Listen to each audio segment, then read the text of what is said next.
Hello, Wrestling fans. Let's start by saying tonight's main event. John Cena's last match in the WWE. And the show opened up. There was talks about Cena and Gunther kicking off the show, but still we had Cody Rhodes versus Umafima. Champion versus champion. Good matches, kick it off. Cody Rhodes, Umafima started off like testing each other out with like headlocks, takedowns, test the strength, stuff like that. Then Umafima just destroyed Cody's back. Turn to Whirl. Stalin sidewalk slam, massive spine buster, massive body slam, just destroying Cody's back. Like he got him in the corner and just rained down forearm shots and blows on his back. Cody fought back, started using his speed, hit back-to-back Cody cutters off the ropes.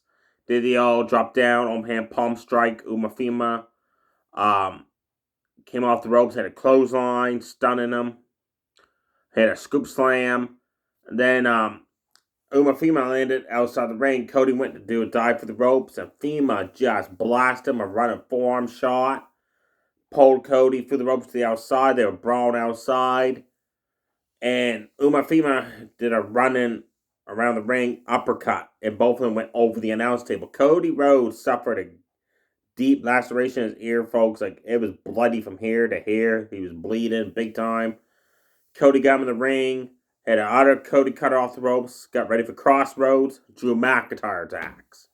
Beats up Cody Rhodes, so there's no winner. That ticked off Umafima. He did not appreciate that. Choke slam McIntyre. Picked him up, so Cody had a Cody cut off the ropes onto Drew.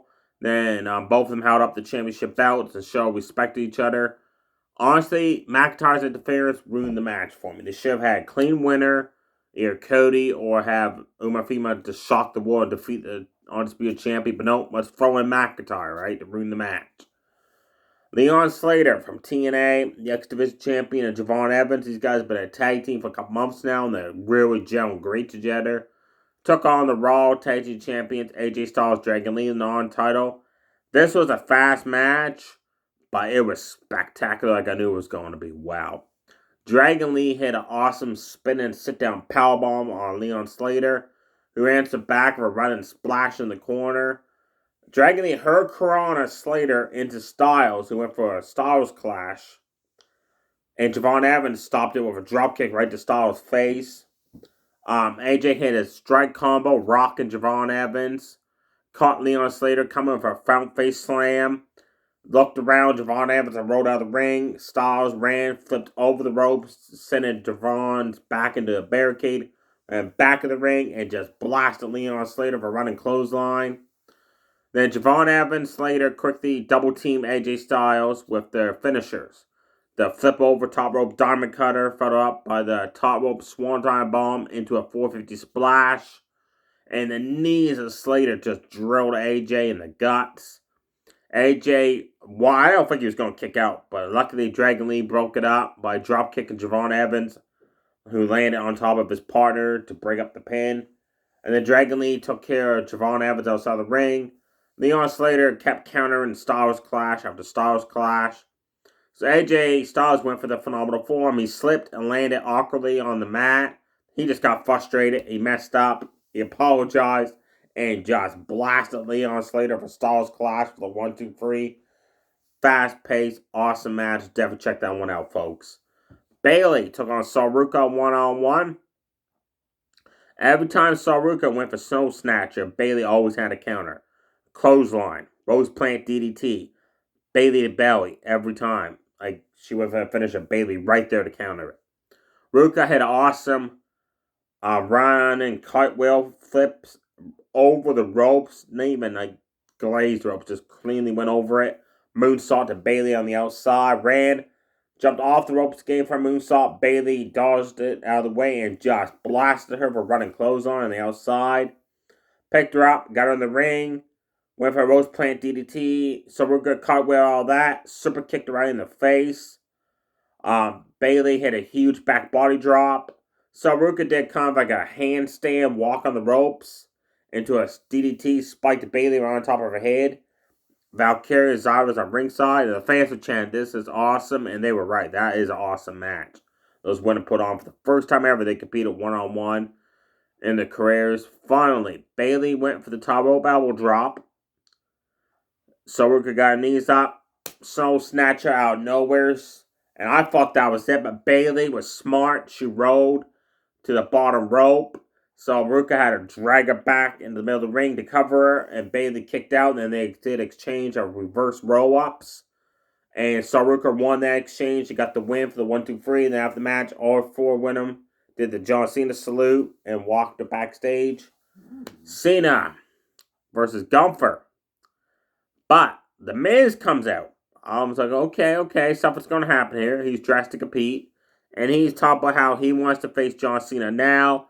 He should be the one who faces Cena for his last match, not Gunther.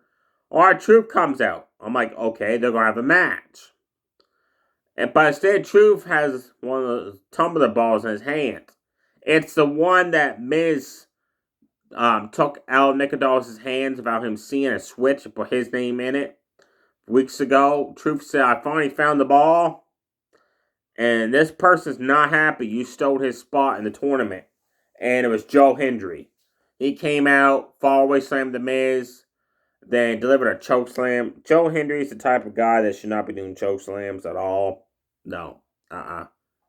Stop doing them, Joe Hendry. Don't look good. Then him and Truth did stereo five-knuckle shuffles on the Miz. Left him laid out in the ring, and then they did the John Cena You Can't See Me fame and walked to the back. Now, Cena came out, took on Gunther. Front row, a lot of talent. You had Hall of Famer Haku. Rob Van Dam was there. Michael Hayes. Trish Stratus. Eve Torres. Michelle McCool. Kurt Angle. Wow, he has shown his age big time. Trying to figure out who else was there. Candice LeRae was shown. Mike Henry. Sami Zayn with his son. Kevin Owens. All front row. Trish Stratus. I think I mentioned it already. Not sure. And then Cena came out, and Leon Garcia came out. That was cool to see her come out to do, because she always did his in-ring introductions for his big matches. So that was cool to see her do that. And the match starts, and Cena just hits Gunther with every move, like basically the 5 moves of doom. Hits the AA out of nowhere. So for like the first 2 minutes of the match, Gunther kicks out and makes Cena pay off that running drop kick in the corner. Powerbomb Cena. Cena fought back, hit another AA. Gunther kicked out of that one. Gunther hit a series of running clotheslines, like 6 of them in a sequence, keeping Cena grounded, right? Then Cena fought back, and Gunther made him pay with chops, and big boot him in the face, ended up outside the ring fighting, and Gunther set the steps up by the announce table and started showboating, right? Like posing, all that. Cena delivered a huge AA off the steps, Gunther for the announce table, got him in the ring, top rope, super AA, top rope leg drop, Gunther kicked out, power bombs, and applied the sleeper hold. Cena got out of that with an STF submission, Gunther transitioned out of that into the sleeper hold again, rain down elbows, and Gunther wins by submission. I was ticked off. A lot of fans were. Cena lost his last match. That should not have happened, honestly. Gunther should not have been the one facing him. He does not need that in his career to be the one to defeat John Cena by submission. He's got a great career already. He's not going nowhere. He's going to stay as a main eventer in WWE for many years. He didn't need the rub off, right? LA Knight should have been the one fighting John Cena in that tournament finals. And the fans were booing. They were disgusted.